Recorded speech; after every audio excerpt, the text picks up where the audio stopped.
തങ്ങളുടെ വഴി ശരിയാകുന്നു എന്ന് ചിന്തിച്ച് മുൻപോട്ട് പോകുന്നതാണ് പലരുടെയും പരാജയം. ശരിയായ വഴി തിരിച്ചറിയുവാൻ ദൈവത്തിൻ്റെ വഴി നാം അന്വേഷിക്കേണ്ടതുണ്ട്. ദൈവത്തിൻ്റെ വഴി എല്ലായ്പ്പോഴും തികവുള്ളതാണ്. ഒരിക്കലും തെറ്റായ ലക്ഷ്യത്തിൽ അത് നമ്മെ കൊണ്ടെത്തിക്കില്ല.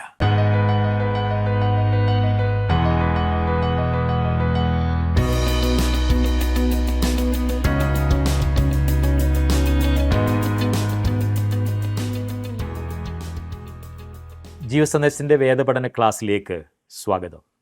സദൃശ്യവാക്യങ്ങൾ വെറും പഴഞ്ചൊല്ലുകളല്ല എന്ന് ഈ ദിവസങ്ങളിൽ മനസ്സിലായി കാണുമല്ലോ. ദൈവത്തോടു കൂടിയുള്ള ജീവിത അനുഭവങ്ങളിൽ നിന്നും കാച്ചിക്കുറുക്കിയെടുത്ത വിലയേറിയ പാഠങ്ങളാണിവ. മനുഷ്യജീവിതത്തിൻ്റെ എല്ലാ മേഖലയിലേക്കും ഈ വാക്യങ്ങൾ ഇറങ്ങി വരുന്നതാണ്. അതാണ് നാം കണ്ടുകൊണ്ടിരിക്കുന്നത്. ഇത് എഴുതിയവർ വലിയ വില കൊടുത്തു പഠിച്ച ഈ കാര്യങ്ങൾ നമുക്ക് മാത്രമല്ല, നമ്മോട് കൂടെയുള്ളവർക്കും പ്രയോജനകരമായി തീരട്ടെ. നിങ്ങളുടെ പ്രിയപ്പെട്ടവരെ ഈ പഠനത്തിനായി ഉത്സാഹിപ്പിച്ചാലും. സദൃശ്യവാക്യങ്ങൾ 16-ാം അധ്യായം 1 മുതൽ 6 വരെയുള്ള വാക്യങ്ങളാണ് ഇന്ന് നമ്മൾ ചിന്തിക്കുന്നത്.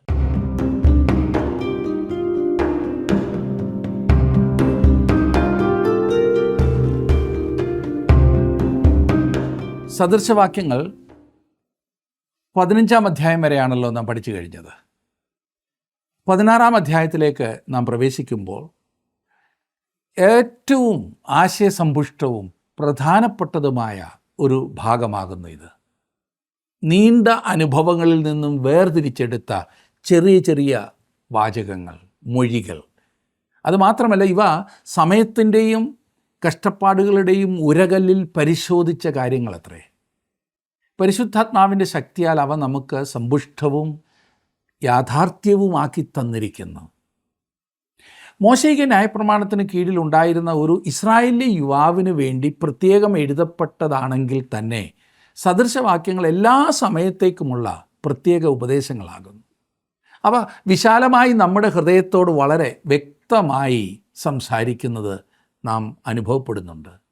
അതെ, പണക്കാരോടും പാവപ്പെട്ടവരോടും പുരുഷന്മാരോടും സ്ത്രീകളോടും കറുത്തവരോടും വെളുത്തവരോടും പാശ്ചാത്യരോടും പൗരസ്ത്യരോടും എല്ലാവരോടും താണിറങ്ങി എല്ലാവരെയും സ്പർശിക്കുവാൻ ശക്തമായ ഒരു പുസ്തകമാണ് സദൃശവാക്യ പുസ്തകം. ഇതിനോടകം താങ്കൾക്കത് മനസ്സിലായി എന്ന് ഞാൻ വിശ്വസിക്കുന്നു. ഇന്ന് നാം 16-ാം അധ്യായത്തിലേക്ക് പ്രവേശിക്കുകയാണ്. അതിൻ്റെ 1-ാം വാക്യം മുതൽ നമുക്ക് വായിക്കാം. 16-ന്റെ 1. ഹൃദയത്തിലെ നിരൂപണങ്ങൾ മനുഷ്യനുള്ളവ, നാവിൻ്റെ ഉത്തരമോ യഹോവയാൽ വരുന്നു. നാവിൻ്റെ ഉത്തരമോ യഹോവയാൽ വരുന്നു എന്ന് പറഞ്ഞാൽ ഒടുവിലത്തെ ഫലം ദൈവത്തിൻ്റെ കരങ്ങളിലാകുന്നു എന്നാണ്.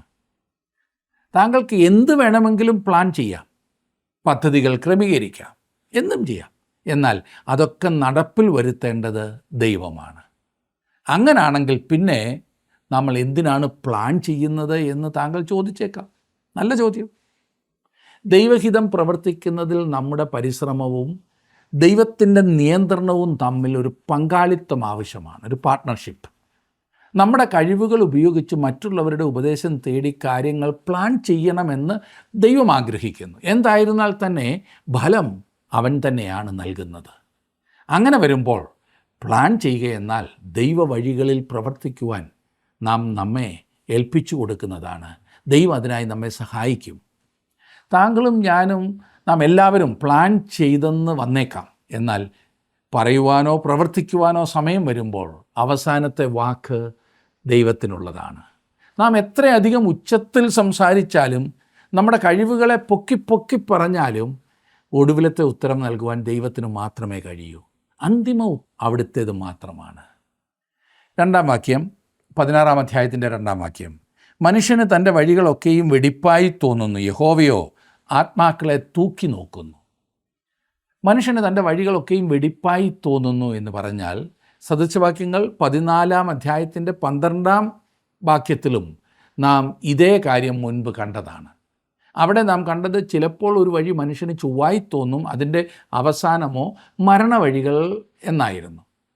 രക്ഷയുടെ അനുഭവത്തിലേക്ക് വന്നിട്ടില്ലാത്ത നഷ്ടപ്പെട്ടവരോട് അവരുടെ രക്ഷയെക്കുറിച്ച് താങ്കൾ എപ്പോഴെങ്കിലും സംസാരിച്ചിട്ടുണ്ടെങ്കിൽ അവർ സാധാരണ നൽകുന്ന ഉത്തരം നിങ്ങൾക്കറിയാം. എനിക്ക് രക്ഷിക്കപ്പെടേണ്ട യാതൊരു ആവശ്യവുമില്ല, എനിക്കെന്താ കുഴപ്പം, ഞാനാണ് ശരി, ദൈവത്തിൻ്റെ മുൻപിലും ഞാൻ നിവർന്നു നിൽക്കും, ഞാൻ സത്യസന്ധനായ ഒരു മനുഷ്യൻ തന്നെയാണ്, ഇതിൻ്റെ എല്ലാം കൂട്ടത്തിൽ ഞാൻ ആത്മീയ കാര്യങ്ങൾക്കും മുൻപന്തിയിലാണ്, സുവിശേഷ വേലയ്ക്ക് എന്തുമാത്രം പണമാണ് ഞാൻ ഓരോ മാസവും കൊടുക്കുന്നതെന്നറിയാമോ, പിന്നെ ഞാൻ രക്ഷിക്കപ്പെടണമെന്ന് പറയുന്നതിൻ്റെ കാരണം എന്താണ്, അതെനിക്ക് മനസ്സിലാകുന്നില്ല. ഈ രക്ഷിക്കപ്പെട്ടവരൊക്കെ എന്താണ് വാസ്തവത്തിൽ ചെയ്യുന്നത്? അങ്ങനെ ഓരോന്നോരോന്ന് പറഞ്ഞുകൊണ്ടിരിക്കും. ഒരു മനുഷ്യൻ അവൻ്റെ സ്വന്തം കാഴ്ചയിൽ വെടിപ്പുള്ളവനായിരിക്കും. അതൊരു വലിയ വെല്ലുവിളിയായി എനിക്ക് നേരെ ഞാൻ കാണുന്നു. ദൈവം മുൻപാകെയുള്ള താങ്കളുടെ നടപ്പ് പൂർണ്ണമാകുന്നു എന്ന് താങ്കൾ ചിന്തിക്കുന്നു എങ്കിൽ വളരെയേറെ പരാജയപ്പെട്ടിട്ടുണ്ട് എന്ന് മറക്കരുത്. അങ്ങനെ ചിന്തിക്കുന്ന അനേകം ക്രിസ്തു വിശ്വാസികളുണ്ട്. അവരെ തിരുത്തുവാൻ ആരാലും കഴിയില്ല എന്ന് തോന്നും. ഈ കാര്യം മുഴുവൻ പൊതിഞ്ഞിരിക്കുന്ന ഒരു വാക്യമാകുന്നു യോഹന്നാൻ്റെ ലേഖനം, 1-ാം ലേഖനം 1-ാം അധ്യായത്തിൻ്റെ 7-ാം വാക്യം. അവിടെ പറയുന്ന, അവൻ വെളിച്ചത്തിലിരിക്കുന്നത് പോലെ നാം വെളിച്ചത്തിൽ നടക്കുന്നുവെങ്കിൽ നമുക്ക് തമ്മിൽ കൂട്ടായ്മയുണ്ട്. അവൻ്റെ പുത്രനായ യേശുവിൻ്റെ രക്തം സകല പാപവും പോക്കി നമ്മെ ശുദ്ധീകരിക്കുന്നു. ദൈവവചനമാകുന്ന കണ്ണാടി നമ്മുടെ ജീവിതത്തിന് നേരെ നാം പിടിക്കേണ്ടതുണ്ട്. അത് നമ്മുടെ ജീവിതത്തിൽ ശരിയാകേണ്ട കാര്യങ്ങളെ നമുക്ക് കാണിച്ചു തരും. ദൈവം ആഗ്രഹിക്കുന്ന നിലവാരത്തിൽ എത്തിയിട്ടില്ലാത്ത സംഗതികൾ അത് നമുക്ക് കാണിച്ചു തരും. ആ കണ്ണാടിയിൽ കാണുന്നത് വരെ നാം പരിശുദ്ധരാണെന്നും ശരിയാകേണ്ട ഭാഗം ഒന്നുമില്ല എന്നുമൊക്കെ നമുക്ക് തോന്നും. നാം നമ്മെ തന്നെ പലപ്പോഴും താരതമ്യപ്പെടുത്തുന്നത് നമ്മേക്കാൾ മോശക്കാരുമായിട്ടാണ്. അതാണ് പ്രശ്നത്തിൻ്റെ പ്രധാന കാരണവും. താങ്കളായിരിക്കുന്ന സമൂഹത്തിലെ പല സ്ഥാനങ്ങളിലും അവർ പ്രതീക്ഷിക്കുന്ന നിലവാരത്തിലേക്ക് താങ്കൾ ഉയർന്നു വന്നു എന്ന് വന്നേക്കാം. സ്കൂളിലും ജോലി ചെയ്യുന്ന സ്ഥലത്തും സാമൂഹ്യ സംഘടനകളിലുമൊക്കെ അത് താങ്കളെ ആ വർഷത്തെ ഏറ്റവും നല്ല വ്യക്തിയായി തിരഞ്ഞെടുത്തു എന്ന് വന്നേക്കാം. നിങ്ങളായിരിക്കുന്ന സഭയിൽ നിന്നും അങ്ങനെ ഒരു അംഗീകാരം നിങ്ങൾക്ക് ലഭിച്ചു എന്ന് വന്നേക്കാം. നിങ്ങളൊരു മഹാനാകുന്നു എന്ന് നാട്ടിലുള്ളവർ പറഞ്ഞേക്കാം. എന്നാൽ സുഹൃത്തെ, നിങ്ങളെ തന്നെ ദൈവവചനത്തിൻ്റെ വെളിച്ചത്തിൽ പരിശോധിക്കുമ്പോൾ അപ്പോൾ താങ്കൾക്കൊരു ആവശ്യമുണ്ടെന്നും താങ്കളുടെ ജീവിതത്തിൽ കറ ഉണ്ട് എന്നും താങ്കൾ മനസ്സിലാക്കും. ദൈവത്തിൻ്റെ തേജസ്സിൽ നിന്നും നഷ്ടപ്പെട്ട അവസ്ഥയിലാണ് നിങ്ങളെന്ന് മനസ്സിലാക്കും. നിങ്ങളുടെ നോട്ടത്തിൽ നിങ്ങളുടെ വഴി വെടിപ്പായി തോന്നിയെന്ന് വരാം. എന്നാൽ അത് ദൈവത്തിൻ്റെ ദൃഷ്ടിയിൽ വെടിപ്പല്ല. നാം എത്ര പരിശുദ്ധരായാലും അതിനൊരു പരിധിയുണ്ട്. യോഹന്നാൻ്റെ 1-ാം ലേഖനം 1-ാം അധ്യായം 6-ാം വാക്യത്തിൽ നാം വായിക്കുന്നത്, അവനോട് കൂട്ടായ്മയുണ്ടെന്ന് പറയുകയും ഇരുട്ടിൽ നടക്കുകയും ചെയ്താൽ നാം ഭോഷ്ക് പറയുന്നു, സത്യം പ്രവർത്തിക്കുന്നതുമില്ല എന്നത്രേ. യോഹന്നാൻ അപ്പോസ്തലൻ വിശ്വാസികളോടാണ് സംസാരിക്കുന്നത് എന്നോർക്കണം, വിശുദ്ധന്മാരോട്. ആരാധനാ സ്ഥലങ്ങളിൽ സ്വയസംതൃപ്തിയോടെ ഇരിക്കുന്ന എത്രയെത്ര ആളുകൾ ഇന്ന് നമുക്ക് ചുറ്റുമുണ്ട്. അവർ അവിടെ സന്തോഷമായി ഇരിക്കുകയാണ്. എനിക്കെന്താണ് കുറവ്?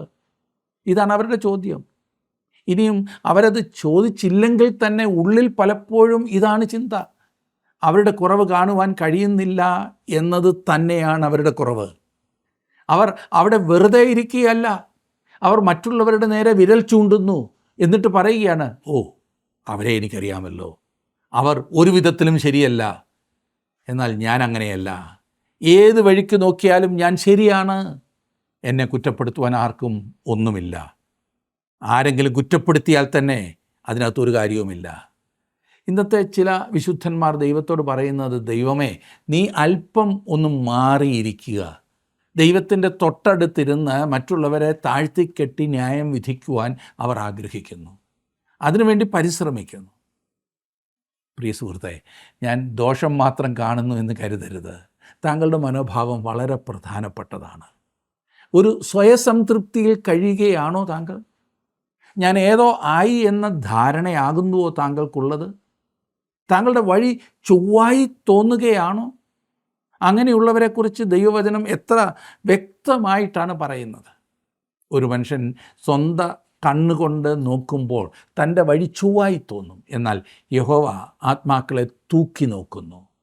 ദൈവം താങ്കളെ അന്വേഷിക്കുന്നു. ആത്മാക്കളെ തൂക്കി നോക്കുവാൻ കഴിവുള്ള ത്രാസ് താങ്കൾ എവിടെങ്കിലും കണ്ടിട്ടുണ്ടോ?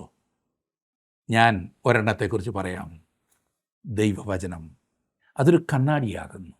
താങ്കളെ അളക്കുവാനുള്ള ഒരു ത്രാസാകുന്നു. അത് പറയുന്നു താങ്കൾ കുറവുള്ളവനാകുന്നു എന്ന്. ന്യായപ്രമാണത്തിന് ഒരിക്കലും നമ്മെ രക്ഷിപ്പാൻ കഴിയുകയില്ല. ന്യായപ്രമാണം നല്ലതാണ്. പൗലോസും പറഞ്ഞത് അത് നല്ലതാകുന്നു എന്നത്രേ. അതൊരു കണ്ണാടിയാകുന്നു. താങ്കൾ ദൈവ തേജസ്സിൽ കുറവുള്ളവനായി എന്നത്രേ അത് വെളിപ്പെടുത്തുന്നത്. പ്രിയ സുഹൃത്തെ, നിങ്ങൾ ദൈവത്തിൻ്റെ ന്യായപ്രമാണത്തെ നോക്കിയിട്ട് നിങ്ങൾ അത് പറയുന്നത് പോലെയൊക്കെ ആകുന്നുവോ ജീവിക്കുന്നതെന്ന് ഞാൻ ചോദിച്ചാൽ, ഇതുവരെ ന്യായപ്രമാണത്തെ കാണേണ്ടതുപോലെ നിങ്ങൾ കണ്ടിട്ടില്ല എന്നാണ് അതിൻ്റെ അർത്ഥം. ന്യായപ്രമാണം പറയുന്നത് എന്താകുന്നു എന്ന് വാസ്തവത്തിൽ താങ്കൾക്കറിയില്ല. ന്യായപ്രമാണം പൂർണ്ണത ആവശ്യപ്പെടുന്നു. നിങ്ങൾക്കും എനിക്കും അങ്ങനെ ഒരു കാര്യം സാധ്യമല്ല. പൂർണ്ണത സാധ്യമല്ല. പാപമില്ലാത്ത പരിശുദ്ധി ആയതിനാൽ നമുക്കൊരു രക്ഷകനെ ആവശ്യമാണ്. അതത്രേ ന്യായപ്രമാണം ചെയ്യുന്നത്. നമ്മെ ക്രിസ്തുവിങ്കിലേക്ക് കൊണ്ടുവരുന്ന ശിശുപാലകൻ അത്രേ ന്യായപ്രമാണം. ന്യായപ്രമാണം നല്ലതാണ്, എന്നാൽ അത് നിങ്ങളെ രക്ഷിക്കില്ല. യഹോവ ആത്മാക്കളെ തൂക്കി നോക്കുന്നു. നമുക്ക് നമ്മുടെ വഴികൾ നല്ലതായി തോന്നിയെന്ന് വന്നേക്കാം, എന്നാൽ ദൈവവചനത്തിൻ്റെ വെളിച്ചത്തിൽ ദൈവം നമ്മുടെ വഴികളെ കാണുന്നത് പോലെ നാം നമ്മുടെ വഴികളെ കാണുന്നുവെങ്കിൽ മാത്രമേ അതിലെ അപാകതകൾ നമുക്ക് മനസ്സിലാകൂ. അപ്പോൾ മാത്രമേ തിരുത്തലിൻ്റെ ആവശ്യം നമുക്കുണ്ടാകൂ. ഈ ആവശ്യബോധമില്ലാത്തിടത്തോളം നാം അശുദ്ധിയിൽ തന്നെയാണ് ജീവിക്കുന്നത്. പ്രത്യേകം ശ്രദ്ധിക്കൂ, സ്വയസംതൃപ്തി, അതെ, പ്രത്യേകിച്ച് ആത്മീയ കാര്യങ്ങളിൽ സ്വയസംതൃപ്തി ജീവിതത്തിലുണ്ടാകുമ്പോൾ അത് അധോഗതിയുടെ ആരംഭമാകുന്നു എന്ന് മറക്കരുത്. ആത്മീയമായി ഉയരുന്ന ഒരു വ്യക്തി എപ്പോഴും തൻ്റെ ജീവിതത്തിലെ കുറവുകളെക്കുറിച്ച് ബോധവാനായിരിക്കും, ബോധവതിയായിരിക്കും. 3-ാം വാക്യം നോക്കിക്കാട്ടെ. 16-ാം അധ്യായത്തിൻ്റെ 3-ാം വാക്യം. നിൻ്റെ പ്രവൃത്തികളെ യഹോവയ്ക്ക് സമർപ്പിക്കുക, എന്നാൽ നിൻ്റെ ഉദ്ദേശങ്ങൾ സാധിക്കും. സമർപ്പിക്കുക എന്നതുകൊണ്ട് ചുറ്റുക, ചുരുട്ടുക എന്നൊക്കെയുള്ള അർത്ഥമാണ്. താങ്കളുടെ കാര്യങ്ങളെ യഹോവയുടെ മേൽ ചുറ്റുക അല്ലെങ്കിൽ ചുരുട്ടുക എന്ന്, അവനത് ഭരമേറ്റുകൊള്ളും. ആ അർത്ഥത്തിലാണ് അത് പറഞ്ഞിരിക്കുന്നത്. അങ്ങനെയാണ് ഞാൻ രക്ഷിക്കപ്പെട്ടത്. ഞാൻ എൻ്റെ പാപങ്ങളെ ക്രിസ്തുവിൻ്റെ മേൽ ചുറ്റി. ഇന്നും ഞാൻ സകലവും അവൻ്റെ മേൽ ഇട്ടിട്ട് അവനിൽ വിശ്രമിക്കുകയാണ് ചെയ്യുന്നത്. അവനിൽ വിശ്രമിക്കുക. നിൻ്റെ പ്രവൃത്തികളെ യഹോവയ്ക്ക് സമർപ്പിക്കുക. നിങ്ങൾ നാളെക്കുറിച്ച് വിചാരപ്പെട്ടുകൊണ്ടിരിക്കുകയാണോ? അടുത്ത ആഴ്ചയെക്കുറിച്ച്, അടുത്ത വർഷത്തെക്കുറിച്ച്, അതോ കാണപ്പെടാത്ത ആ ഭാവിയെക്കുറിച്ച്, യാതൊരു നിശ്ചയവുമില്ലാത്തതായ ആ ഭാവിയെക്കുറിച്ച് ഭാരപ്പെടുകയാണോ? അത് എങ്ങനെയായിത്തീരും എന്ന ചിന്തയാണോ നിങ്ങളെ അലട്ടുന്നത്? ഞാനൊന്ന് ചോദിക്കട്ടെ, എന്തുകൊണ്ട് അത് ക്രിസ്തുവിൻ്റെ കരങ്ങളിലേക്ക് സമർപ്പിക്കുന്നില്ല? അത് അവൻ്റെ മേൽ എന്തുകൊണ്ട് അങ്ങ് ചുരുട്ടി ഇടുന്നില്ല, ചുറ്റിയിടുന്നില്ല? എത്ര മനോഹരമായ ഒരു ചിത്രമാണതല്ലേ? സകല ഭാരവും യഹോവയുടെ മേൽ ഇട്ടുള്ള ഒരു ജീവിതം. യഹോവ സകലവും ഭരമേറ്റ് നടത്തുവാൻ താല്പര്യമുള്ള ദൈവമാകുന്നു. അവിടുന്ന് തന്നെ ആശ്രയിക്കുന്ന യാതൊരുത്തരെയും കൈവിടില്ല, ഉപേക്ഷിക്കുകയില്ല. കൈപിടിച്ച് നടത്തുവാൻ അവൻ ആഗ്രഹിക്കുന്നു. എന്നാൽ നാം ചെയ്യേണ്ടത് നമ്മുടെ പ്രവൃത്തികളെ നമ്മെ തന്നെ ദൈവകരങ്ങളിലേക്ക് സമർപ്പിക്കുകയാണ്. 4-ാം വാക്യത്തിലേക്ക് വരാം. യഹോവ സകലത്തെയും തൻ്റെ ഉദ്ദേശത്തിനായി ഉണ്ടാക്കിയിരിക്കുന്നു, അനർത്ഥ ദിവസത്തിനായി ദുഷ്ടനെയും കൂടെ. പ്രിയ സുഹൃത്തെ, ഇവിടെ ഇത് അല്പം ശക്തമായ ഒരു മരുന്ന്, മനസ്സിനെ ഇളക്കി മറിക്കുന്ന മരുന്ന്. യഹോവ സകലത്തെയും തൻ്റെ ഉദ്ദേശത്തിനായി ഉണ്ടാക്കിയിരിക്കുന്നു. എന്തുകൊണ്ടാണ് സമുദ്രത്തിലെ ജലം ഉപ്പായിരിക്കുന്നതെന്ന് താങ്കൾ എപ്പോഴെങ്കിലും ആശ്ചര്യപ്പെട്ടിട്ടുണ്ടോ? കിണറ്റിൽ നിന്നും വെള്ളം കോരുമ്പോൾ അത് ഉപ്പല്ലല്ലോ, എന്നാൽ സമുദ്രത്തിലെ ജലം ഉപ്പായിരിക്കും. അതല്ല എങ്കിൽ എന്തുകൊണ്ടാണ് ഈ വേലിയേറ്റങ്ങളെന്ന് നിങ്ങൾ ചിന്തിച്ചിട്ടുണ്ടോ? പ്രകൃതിയുടെ ചില നിയമങ്ങൾ കൊണ്ടാണ് അങ്ങനെ വരുന്നതെന്ന് താങ്കൾ പറഞ്ഞേക്കാം, വാസ്തവമാണ്. എന്നാൽ ആരാണ് ഈ നിയമങ്ങൾ ഉണ്ടാക്കിയത്? എന്തുകൊണ്ടാണ് സമുദ്രജലം ഉപ്പായിരിക്കുന്നത്? കാരണം അത് അങ്ങനെ ആയിരിക്കുവാൻ ദൈവം ആഗ്രഹിക്കുന്നതിനാലാണ്. കർത്താവായ യേശുക്രിസ്തു ആകുന്നു സൃഷ്ടാവ്. സകലത്തെയും സൃഷ്ടിച്ചവൻ അവനാകുന്നു. അത് അങ്ങനെ ആയിരിക്കുവാൻ അവൻ ആഗ്രഹിക്കുന്നു. ആരെങ്കിലും പറഞ്ഞേക്കാം, കരയിലെ ഉപ്പ് സമുദ്രത്തിലെ വെള്ളം അരിച്ചരിച്ച് വരുന്നതിനാണ് അങ്ങനെ ഉണ്ടാകുന്നത് എന്ന്. അത് അല്ല എന്ന് ഞാൻ പറയുന്നില്ല. എന്നാൽ കരയിൽ ഉപ്പ് ആരാണ് ഇട്ടത്? കരയിൽ എങ്ങനെയാണ് ഉപ്പ് വന്നത്? താങ്കൾ പരിണാമ സിദ്ധാന്തത്തിലായിരിക്കും വിശ്വസിക്കുന്നത്. അതെനിക്ക് പ്രശ്നമല്ല. എന്തായിരുന്നാൽ തന്നെയും എല്ലാറ്റിനും ഒരു ആരംഭമുണ്ടല്ലോ.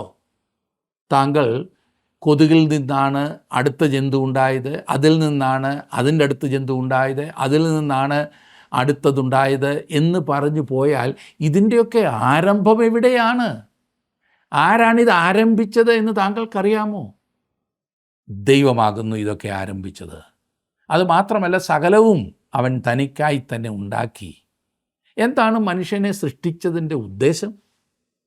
മനുഷ്യനെ ദൈവം സൃഷ്ടിച്ചതിൻ്റെ ഉദ്ദേശം ദൈവത്തെ മഹത്വപ്പെടുത്തുവാനും സദാ അവനെ ആസ്വദിക്കുവാനുമാണ്. ആ പദം എനിക്ക് ഉപയോഗിക്കാമെങ്കിൽ ഞാൻ അങ്ങനെ പറയട്ടെ, ആസ്വദിക്കുക, ദൈവത്തെ ആസ്വദിക്കുക, അടുത്തറിയുക. താങ്കൾ ആരാകുന്നു എന്നോ താങ്കൾ എവിടെയാകുന്നു എന്നോ ഉള്ളതല്ല എൻ്റെ പ്രശ്നം. ദൈവം തൻ്റെ മഹത്വത്തിനായി നമ്മെ സൃഷ്ടിച്ചു. സകല മനുഷ്യരെയും ദൈവം സൃഷ്ടിച്ചത് തൻ്റെ മഹത്വത്തിനായിട്ടാണ്. അങ്ങനെ വരുമ്പോൾ തെരുവിലെ മദ്യപൻ്റെ കാര്യം എങ്ങനെ എന്ന് താങ്കൾ ചോദിച്ചേക്കാം. ഏറ്റവും മോശപ്പെട്ട് നടക്കുന്ന വ്യക്തിയുടെ കാര്യമോ, വഷളായ മനുഷ്യനോ, നഷ്ടപ്പെട്ടവൻ അവനോ, അവനും ദൈവത്തിന് മഹത്വമാണോ? അതാണ് ഞാൻ പറയുവാൻ വരുന്നത്. ഈ പറഞ്ഞതെല്ലാം ദൈവത്തിൻ്റെ മഹത്വത്തിനാണ്. അതെനിക്കിഷ്ടമില്ല എന്ന് താങ്കൾ പറഞ്ഞേക്കാം. താങ്കൾക്കതിഷ്ടമുണ്ടോ ഇല്ലയോ എന്ന് ദൈവം താങ്കളോട് ചോദിച്ചതായി എനിക്കറിയില്ല, ആരോടും ചോദിച്ചതായി എനിക്കറിയില്ല. നമ്മുടെ ഇഷ്ടത്തിനല്ല ദൈവം ഇതൊക്കെ ക്രമീകരിച്ചിരിക്കുന്നത്. തൻ്റെ ഇഷ്ടത്തിനായി, തൻ്റെ മഹത്വത്തിനായി, തൻ്റെ ഉദ്ദേശത്തിനായി ദൈവം ഇത് ക്രമീകരിച്ചിരിക്കുന്നു.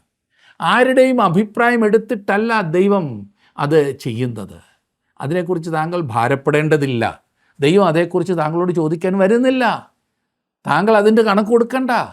തുറന്നു പറഞ്ഞാൽ എനിക്ക് മനസ്സിലാക്കുവാൻ പ്രയാസമായ ചില കാര്യങ്ങളുണ്ട്. ദൈവം സമ്മതിക്കുമായിരുന്നെങ്കിൽ ചില നല്ല അഭിപ്രായങ്ങൾ ഞാൻ ദൈവത്തിന് കൊടുക്കാമായിരുന്നു. ദൈവം ചില ഭാഗത്തൊക്കെ തെറ്റിയിരിക്കുന്നു എന്ന് ചിലപ്പോൾ തോന്നിപ്പോകാറുണ്ട്. എന്നാൽ കർത്താവ് പറയുന്നത്, കുഞ്ഞേ, ഞാൻ ഈ പ്രപഞ്ചം നിനക്കായിട്ടല്ല ഉണ്ടാക്കിയിരിക്കുന്നത്, ഈ പ്രപഞ്ചം എനിക്കായിട്ടാണ് ഉണ്ടാക്കിയിരിക്കുന്നത്. നിങ്ങൾ നല്ലതാണെങ്കിലും തീയതാണെങ്കിലും രക്ഷിക്കപ്പെട്ടവനാണെങ്കിലും നഷ്ടപ്പെട്ടവനാണെങ്കിലും നീ എൻ്റെ മഹത്വത്തിനായിട്ടാണ്. ദൈവം തൻ്റെ ഉദ്ദേശം ഇന്ന് നിറവേറ്റുകയാണ്. ദൈവവുമായി ചേർന്ന് പോകുവാനുള്ള സമയമായി എന്ന് താങ്കൾ ചിന്തിക്കുന്നില്ലേ? അവനാണിതെല്ലാം നയിക്കുന്നവൻ. അവൻ്റെ നിയന്ത്രണത്തിലാണ് സകലവും. അവനെ ഒരിക്കലും അവഗണിച്ച് ആർക്കും ഇവിടെ ജീവിക്കുവാൻ സാധിക്കില്ല. ഒരു സമയത്തേക്ക് അങ്ങനെ ജീവിച്ചു എന്ന് വന്നേക്കാം. എന്നാൽ ഓർക്കൂ, ഇതെല്ലാം താൻ തൻ്റെ മഹത്വത്തിനായി സൃഷ്ടിച്ചതാണ്, തൻ്റെ സന്തോഷത്തിനായി സൃഷ്ടിച്ചതാണ്. അവിടുത്തെ സന്തോഷമാണ് നമ്മുടെ സന്തോഷം. അവിടുത്തെ സന്തോഷം നമ്മുടെ സന്തോഷം ആയിത്തീരേണ്ടതാണ്. ഇന്നത്തെ പ്രശ്നത്തിൻ്റെ കാരണം അതല്ലാത്തതാണ്. തങ്ങൾ ജനസമൂഹത്തോട് ചേർന്നാണ് പോകുന്നതെന്ന് ഉറപ്പാക്കുവാനാകുന്നു അനേകരും തത്രപ്പെടുന്നത്. ഭൂരിപക്ഷത്തോടു കൂടെ ആകുന്നു തങ്ങൾ പോകുന്നത്. അപ്പോഴപ്പോൾ പ്രസിദ്ധമായ ആശയത്തോട് ചേർന്ന് പെട്ടെന്ന് പ്രാവർത്തികമാകുവാൻ കഴിയുന്ന കാര്യങ്ങളോട് ചേർന്ന് ആളുകൾ പോകുവാൻ താല്പര്യപ്പെടുന്നു. ഈ ലോകത്തിൽ എങ്ങനെയാണ് കാര്യങ്ങൾ പ്രാവർത്തികമാകുവാൻ പോകുന്നതെന്ന് എനിക്കറിയില്ല. എന്നാൽ എനിക്കൊരു കാര്യം അറിയാം, ആത്യന്തികമായി ഇതെല്ലാം ദൈവത്തിൻ്റെ മഹത്വത്തിനായി തീരുന്നതാണ്. എല്ലാം, അതെ, താങ്കൾ ഇപ്പോൾ ദോഷമെന്ന് ചിന്തിക്കുന്നത് പോലും ദൈവത്തിൻ്റെ മഹത്വത്തിനായി തീരുന്നതാണ്. അനർത്ഥ ദിവസത്തിനായി, ദുഷ്ടനെയും കൂടെ എന്ന് നാം വായിച്ചു. മനുഷ്യൻ്റെ ക്രോധം ദൈവത്തെ സ്തുതിക്കുവാൻ വേണ്ടി ദൈവം ക്രമീകരിക്കും. അവിടുന്ന് അത് എങ്ങനെയാണ് ചെയ്യുവാൻ പോകുന്നത് എനിക്കറിയില്ല. നമുക്ക് കാത്തിരുന്ന് കാണാം. അവൻ ഏതെങ്കിലും ഒരു ദിവസം അത് ചെയ്യുന്നതാണ്. താങ്കൾ അവനിൽ ആശ്രയിക്കുകയും താങ്കളുടെ വഴി അവനിൽ സമർപ്പിച്ച് അവനോട് ചേർന്ന് പോകുവാൻ തയ്യാറാകുകയും ചെയ്യുമോ? ദൈവം ഈ പ്രപഞ്ചത്തെ തൻ്റെ പ്ലാനിലും പദ്ധതിയിലും നയിക്കുന്നു. ഇതാണ് ഏറ്റവും മനോഹരമായ കാര്യം. നിങ്ങൾക്ക് ഇഷ്ടപ്പെട്ടാലും ഇല്ലെങ്കിലും ദൈവം ഞങ്ങളോട് പറയുന്നത്, കുഞ്ഞെ, എന്നോട് ചൂതാടരുത്. ഞാൻ ഇല്ലാത്തതുപോലെ നീ പ്രവർത്തിക്കരുത് കുഞ്ഞേ. ഞാൻ ഇല്ലാത്തതുപോലെ നിനക്ക് കളിക്കാവുന്നതാണ്. ഇത് നിങ്ങളുടെ പ്രപഞ്ചമാകുന്നു എന്ന് ചിന്തിച്ച് ഇതിനെ നിങ്ങളുടെ വഴിക്ക് തിരിക്കുവാൻ കഴിയും. എന്നാൽ എന്നോട് ചൂതാടുവാൻ ശ്രമിച്ചാൽ അത് നിനക്ക് തന്നെ ആയിരിക്കും നഷ്ടം. ഇതെൻ്റെ പ്രപഞ്ചമാണ്, എല്ലാം എൻ്റെ ഇഷ്ടത്തിന് ഞാൻ ക്രമീകരിക്കും. ദൈവത്തെ മറികടക്കുവാൻ ശ്രമിക്കരുത്. അവനോടൊപ്പം പോകുന്നതാണ് എല്ലായ്പ്പോഴും നല്ലത്. ദൈവത്തെ കൂടാതെ ജീവിക്കുക എന്നാൽ ഒരു മനുഷ്യനെ സംബന്ധിച്ചിടത്തോളം ഭോഷത്വമാണ്. അതുകൊണ്ടാണ് സങ്കീർത്തനക്കാരൻ പാടിയത്, ദൈവമില്ല എന്ന് മൂഢൻ തൻ്റെ ഹൃദയത്തിൽ പറയുന്നു. 14-ാം സങ്കീർത്തനത്തിൻ്റെ 1-ാം വാക്യം. ദൈവത്തിൻ്റെ അടുക്കൽ വരുന്നവൻ ദൈവമുണ്ട് എന്നും തന്നെ അന്വേഷിക്കുന്നവർക്ക് പ്രതിഫലം കൊടുക്കുന്നു എന്നും വിശ്വസിക്കേണ്ടതല്ലയോ എന്ന് എബ്രായ ലേഖനത്തിൽ നാം വായിക്കുന്നു, 11-ാം അധ്യായത്തിൻ്റെ 6-ാം വാക്യത്തിൽ. അതെ, ദൈവത്തെ കൂടാതെ ജീവിക്കുക എന്നാൽ ഒരു മനുഷ്യനെ സംബന്ധിച്ചിടത്തോളം ഭോഷത്വമാകുന്നു. തങ്ങളുടെ പ്രവൃത്തിയിലും തങ്ങളുടെ ജീവിതത്തിലും ദൈവമില്ലാത്തതുപോലെ ജീവിക്കുന്നത് തീർച്ചയായും മഠയത്തരമാണ്. ദൈവത്തിൽ ആശ്രയിച്ച് ജീവിക്കുന്നതാണ്, അവിടുത്തെ വഴികളെ അറിഞ്ഞ് ആ വഴികളിൽ മുൻപോട്ട് പോകുന്നതാണ് എപ്പോഴും അനുഗ്രഹം. ആ വഴികൾ നമുക്ക് കാണിച്ചു തരുന്നത് ദൈവത്തിൻ്റെ വചനമാണ്. തീർച്ചയായും ഈ 4-ാം വാക്യം അല്പം കയ്പുള്ള മരുന്ന് തന്നെയാണ്. ഇത് വിഴുങ്ങുവാൻ പ്രയാസമുള്ള ഗുളിക തന്നെയാണ്. എന്നാലും നാം വിഴുങ്ങിയേ മതിയാകൂ, കാരണം അസുഖം നമുക്കാണല്ലോ. 5-ഉം 6-ഉം വാക്യങ്ങൾ. ഗർവമുള്ള ഏവനും യഹോവയ്ക്ക് വെറുപ്പ്, അവന് ശിക്ഷ വരാതെ ഇരിക്കുകയില്ല എന്നതിന് ഞാൻ കൈയടിക്കുന്നു. ദയയും വിശ്വസ്തതയും കൊണ്ട് അകൃത്യം പരിഹരിക്കപ്പെടുന്നു, യഹോവ ഭക്തി കൊണ്ട് മനുഷ്യർ ദോഷത്തെ വിട്ടകലുന്നു. ഗർവം അഥവാ അഹങ്കാരം എൻ്റെ വഴിയാകുന്നു നല്ലത് എന്ന് നമ്മുടെ ഉള്ളിൽ മന്ത്രിക്കുന്ന ശബ്ദമാണത്. ദൈവത്തിൻ്റെ നായകത്വത്തെ, നേതൃത്വത്തെ തള്ളിക്കളഞ്ഞ് അവൻ്റെ സഹായമില്ലാതെ ജീവിക്കുവാൻ കഴിയും എന്ന് വിശ്വസിക്കുന്നതാണ് അഹങ്കാരം. താങ്കളുടെ ഇഷ്ടത്തിന് ചെയ്യുവാൻ ആഗ്രഹിച്ച് മറ്റുള്ളവരെ താഴ്ത്തിക്കെട്ടി പ്രവർത്തിക്കുമ്പോൾ താങ്കൾ അഹങ്കാരത്താൽ വലിച്ചിഴക്കപ്പെടുകയാണ്. ഗർവം എത്ര വലിയ വിപത്തുകളാണ് ഉണ്ടാക്കുന്നതെന്ന് ഓർക്കണം. അഹങ്കാരത്തെ മാറ്റിക്കളഞ്ഞ് ദൈവസന്നിധിയിൽ വരുമ്പോൾ മാത്രമേ ദൈവം താങ്കൾ ആയിത്തീരണമെന്ന് ആഗ്രഹിക്കുന്നത് ആക്കിത്തീർക്കുവാൻ സാധിക്കൂ. ഫലപ്രദമായ ഒരു ജീവിതത്തിന് ഇത് വളരെ അത്യാവശ്യമാണ്. അഹങ്കാരിക്ക് ശിക്ഷ വരാതിരിക്കില്ല എന്ന് എത്ര ഉറപ്പായിട്ടാണ് ദൈവവചനം പറയുന്നത്. അതേസമയം തന്നെ ദയയും വിശ്വസ്തതയും കൊണ്ട് അകൃത്യം പരിഹരിക്കപ്പെടുന്നു. ഈ പറയുന്ന വലിയ പ്രശ്നത്തിനുള്ള പരിഹാരം യഹോവ ഭക്തി തന്നെയാണ്. യഹോവ ഭക്തി കൊണ്ടുള്ള എത്രയെത്ര പ്രയോജനങ്ങൾ ഇതിനോടകം നാം കണ്ടു.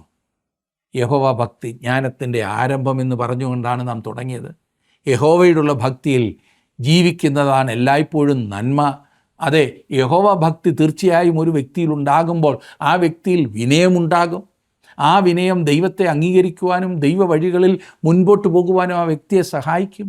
അങ്ങനെ വരുമ്പോൾ ദൈവാനുഗ്രഹം പ്രാപിക്കുവാൻ ആ വ്യക്തിക്ക് സാധിക്കും. എന്നെ ശ്രദ്ധിക്കുന്ന പ്രിയ സഹോദര, പ്രിയ സഹോദരി, താങ്കളുടെ ജീവിതത്തിൽ ഈ ദൈവാനുഗ്രഹം പ്രാപിക്കുവാൻ കഴിയുന്നുണ്ടോ? അതോ ഇന്നും ദൈവത്തെ കൂടാതെ മുമ്പോട്ട് പോകുവാനുള്ള ശ്രമമാണോ? ഒന്ന് ചിന്തിച്ചു നോക്കിക്കാട്ടെ. എത്ര വിലപ്പെട്ട വചനങ്ങളാണ് സദൃശവാക്യങ്ങളിലൂടെ നമ്മെ പഠിപ്പിച്ചുകൊണ്ടിരിക്കുന്നത്.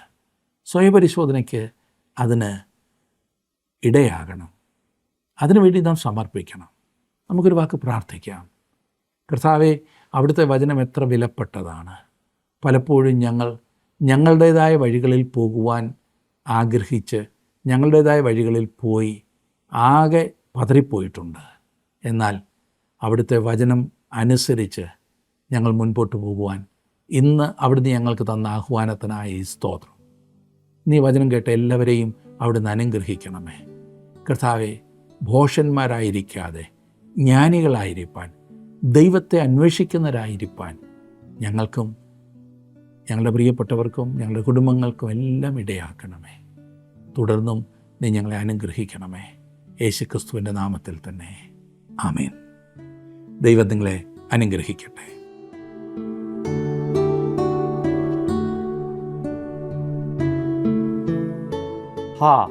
ദൈവത്തിൻ്റെ ധനം, ജ്ഞാനം, അറിവ് എന്നിവയുടെ ആഴമേ. അവൻ്റെ ന്യായവിധികൾ എത്ര അപ്രമേയവും അവൻ്റെ വഴികൾ എത്ര അഗോചരവുമാകുന്നു. കർത്താവിൻ്റെ മനസ്സറിഞ്ഞവനാർ, അവന് മന്ത്രിയായിരുന്നവനാർ. സകലവും അവനിൽ നിന്നും അവനാലും അവൻകലേക്കുമാകുന്നുവല്ലോ. അവൻ എന്നേക്കും മഹത്വം. ആമേൻ. ഈ ഗാനം മനസ്സിൽ ഓർമ്മ വരുന്നുണ്ടല്ലേ? ദൈവം സകലവും തൻ്റെ മഹത്വത്തിനു വേണ്ടിയും തൻ്റെ ഉദ്ദേശത്തിനു വേണ്ടിയും സൃഷ്ടിച്ചിരിക്കുന്നു. ദൈവത്തിൻ്റെ സൃഷ്ടിയെല്ലാം നല്ലതെന്ന് നാം കാണുന്നു. അങ്ങനെയെങ്കിൽ സൃഷ്ടാവിനോട് കുറ്റം പറയാതെ, മെനഞ്ഞവനോട് പ്രത്യുത്തരം ചെയ്യാതെ അങ്ങയുടെ ഉദ്ദേശം എന്തെന്ന് ചോദിക്കുകയല്ലേ വേണ്ടത്? അവിടുത്തെ പദ്ധതി എന്തെന്ന് തിരിച്ചറിയുകയല്ലേ വേണ്ടത്? സമർപ്പിക്കാം നമ്മുടെ ജീവിതങ്ങളെ ദൈവത്തിൻ്റെ പദ്ധതികൾക്കായി, ദൈവത്തിൻ്റെ ഉദ്ദേശത്തിനായി, ദൈവത്തിൻ്റെ മഹത്വത്തിനായി. ദൈവം നമ്മെ അനുഗ്രഹിക്കട്ടെ.